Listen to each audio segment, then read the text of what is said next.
tuloy na at handang-handa na ang lahat para sa pagbabakuna kontra African Swine Fever sa Lobo, Batangas. At inaasahang masusundan pa ito, lalo't posibleng dumating na sa susunod na linggo ang nasa 150,000 pang mga bakuna.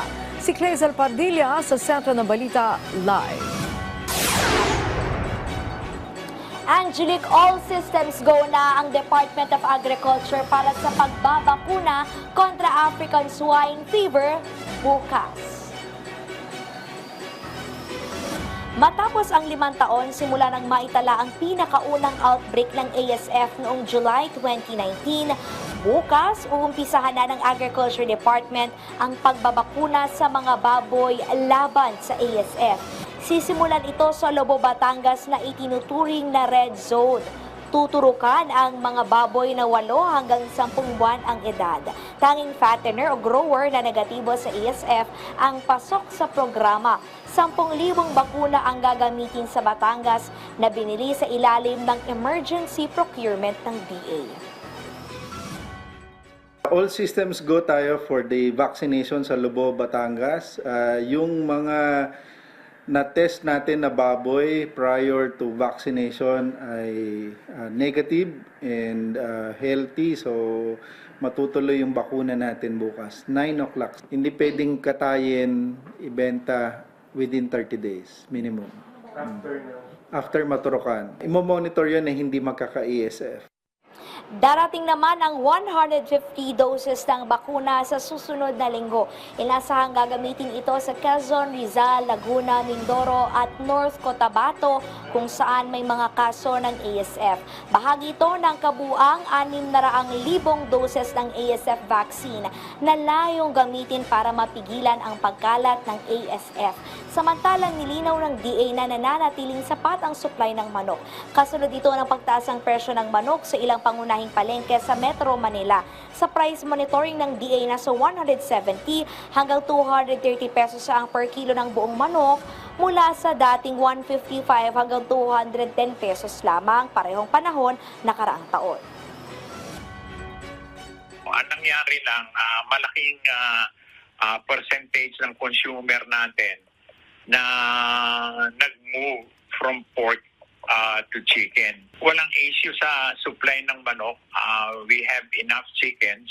Ang nangyari nga ay lumakas ang demand sa manok.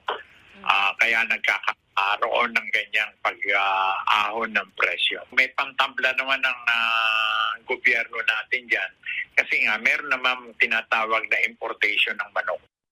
Angelique, ayon kay Agriculture Asec Dante Palabrica, nagkaroon ng konting takot sa pagkain ng baboy yung ilang consumer pero nilinaw niya na hindi nakakahawa sa tao ang ASF. Basta tiyakin lamang na ito ay dumaan sa NMIS o National Meat Inspection Service.